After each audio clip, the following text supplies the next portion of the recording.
Hello all. ఈ వీక్లో జరిగిన market events and global events గురించి డిస్కస్ చేద్దాం. ఈ వీక్లో మార్కెట్ చాలా వాల్టైల్గా ఉంది. లాస్ట్ వీక్తో కంపేర్ చేస్తే సెల్లింగ్ ప్రెషర్ తగ్గి మార్కెట్ రికవర్ అయినట్లు కనిపిస్తుంది.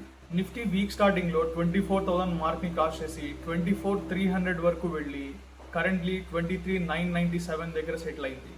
Small and mid cap index 1.5% వరకు పెరిగాయి. యూఎస్ టెక్ స్టాక్స్ పెరగడం వల్ల ఇండియన్ ఐటీ ఇండెక్స్ ఈ వీక్లో బాగానే మూవ్ అయింది. నిఫ్టీ హెవీ వెయిట్ అయిన రిలయన్స్ ఇండస్ట్రీస్ ఈ వీక్లో 9% పెరిగింది.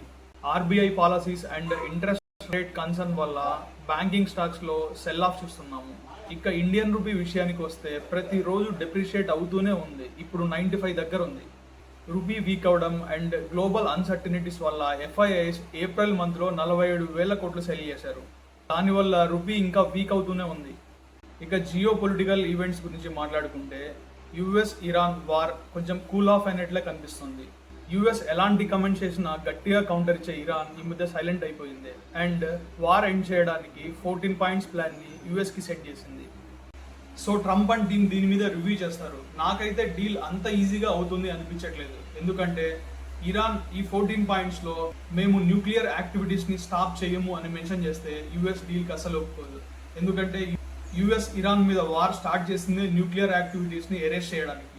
యుఎస్ నావల్ బ్లాకౌట్ చేయడం వల్ల ఇరాన్ ఆయిల్ షిప్ని ట్రాన్స్పోర్టేషన్ చేయలేకపోతుంది అండ్ ఎక్స్ట్రాక్ట్ చేసిన ఆయిల్ని స్టోర్ చేయడానికి ఇష్యూస్ ఫేస్ చేస్తుంది. ఈ కారణాల వలన ఇరాన్ మీద ప్రెషర్ బిల్డ్ అవుతుంది.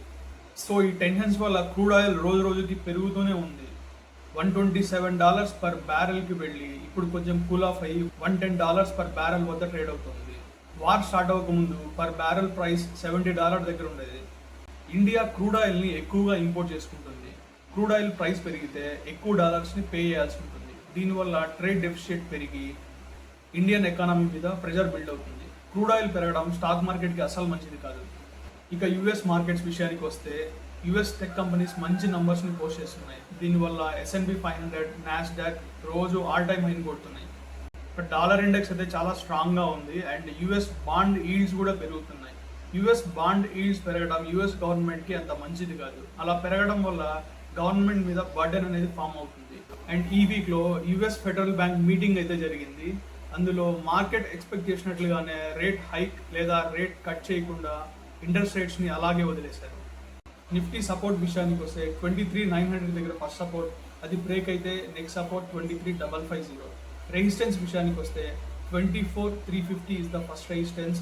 అది క్రాస్ అయితే నెక్స్ట్ రెసిస్టెన్స్ ఈజ్ 24,600. ఈ లెవెల్స్ కన్నా క్రాస్ అయితే మార్కెట్లో మంచి ర్యాలీ ఎక్స్పెక్ట్ చేయొచ్చు. నెక్స్ట్ ట్రాక్ చేయాల్సిన important events, US inflation data May 12న పబ్లిష్ అవుతుంది. దాని తర్వాత ఈ వీక్లో చాలా పెద్ద కంపెనీస్ యొక్క క్వార్టర్లీ రిజల్ట్స్ రాబోతున్నాయి. వీటిని ట్రాక్ చేసుకోవాలి. ఈ వీడియోలో షేర్ చేసిన ఇన్ఫర్మేషన్ మీకు యూస్ఫుల్గా ఉంది అనిపిస్తే వీడియోని లైక్ చేసి సబ్స్క్రైబ్ చేయండి. మరిన్ని ఇంట్రెస్టింగ్ మార్కెట్ అప్డేట్స్ అండ్ ఈవెంట్స్తో నెక్స్ట్ వీక్లో కలుద్దాం. అంతవరకు టేక్ కేర్.